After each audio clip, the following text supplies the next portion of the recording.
My name is Jeff Harrington, and I work for Allen Business Machines in technology sales.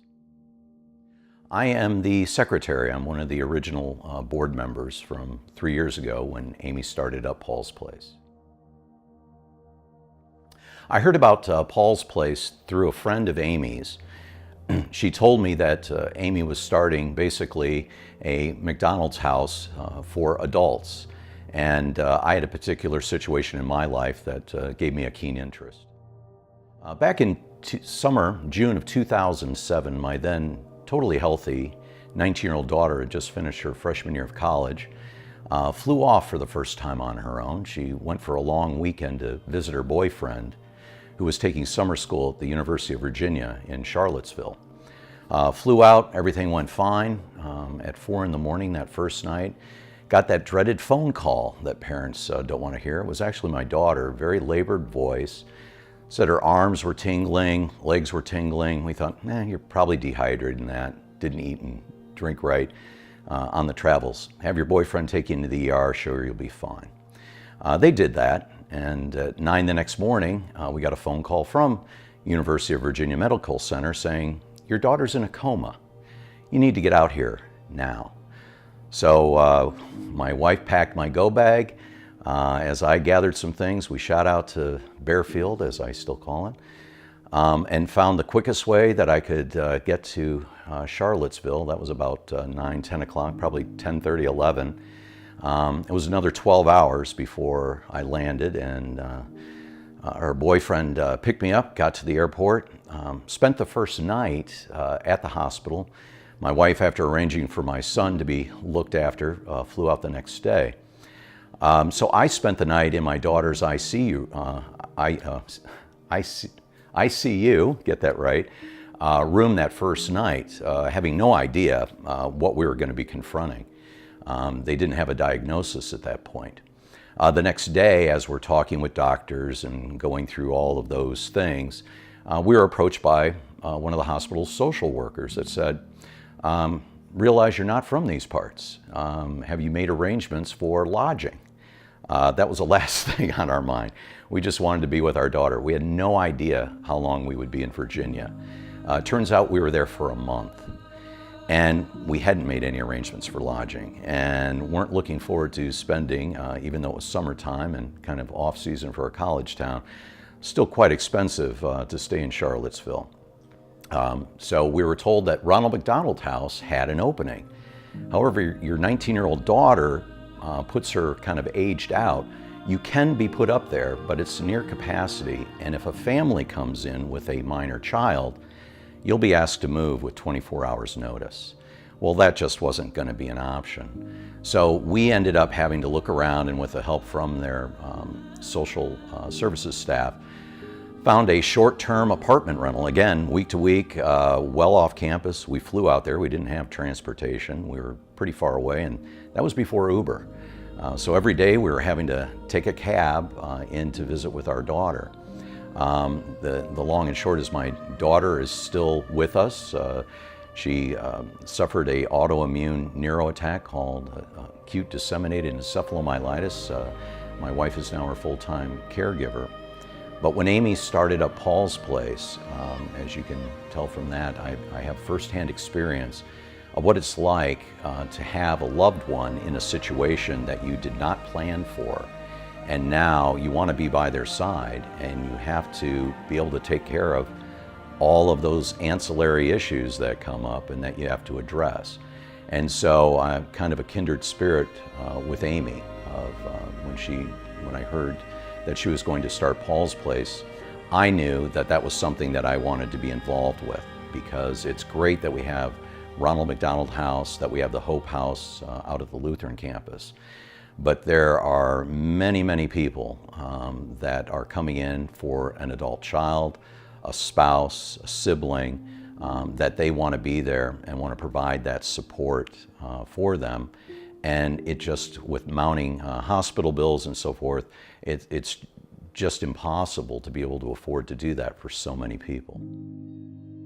The great thing about Paul's Place is while we were able to find something that was a little bit better than just a typical hotel room that we could live in, there were restrictions that came with that. We were basically in a one-bedroom apartment, but only my wife and I could stay there. We had a son who was back home, and once we found out we were going to be there a while, we wanted him to be able to come out and visit.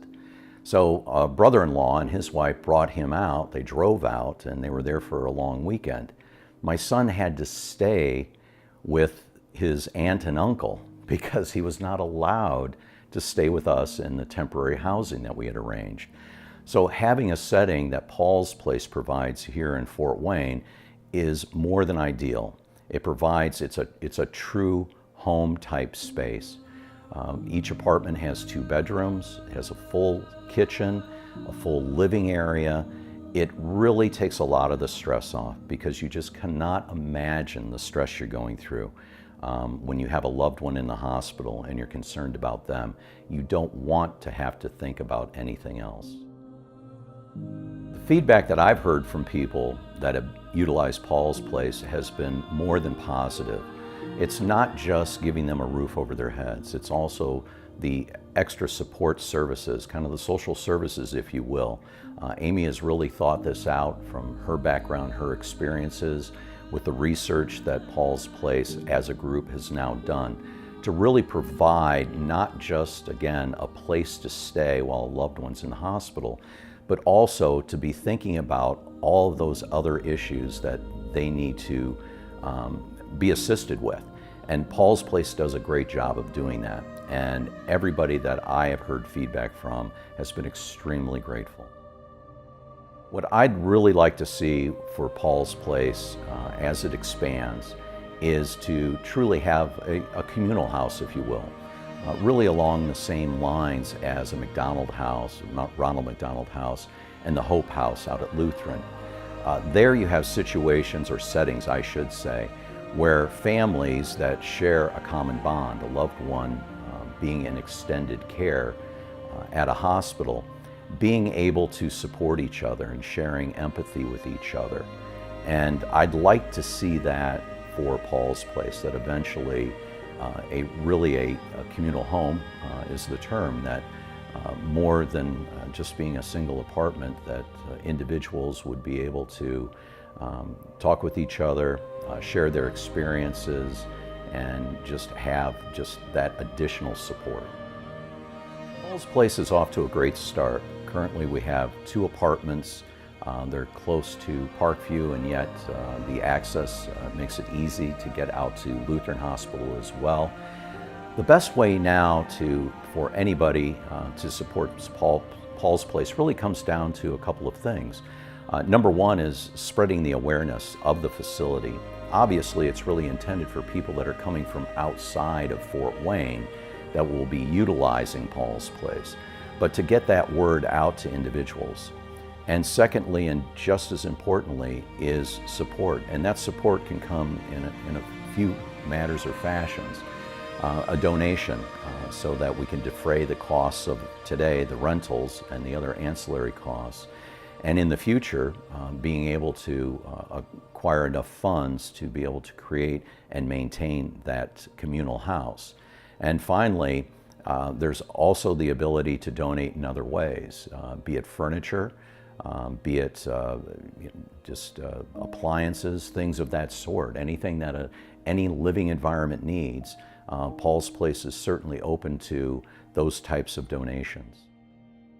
Paul's Place is really a blessing for Fort Wayne. Again, I've been through this situation of having an adult loved one in extended care and wanting to be there, and the additional stress that was created by having to worry about taking care of my wife and myself and taking time away that could have been spent with my daughter, being in a situation such as Paul's Place that provided a closer proximity and a lower cost. And so I just say to everybody in the Fort Wayne area, anybody viewing this, please support Paul's Place. Amy, with her situation with her father, this obviously was a mission that she felt compelled to pursue, and God bless her for doing that. So please go out to paulsplace.org, look into us, and please make a donation.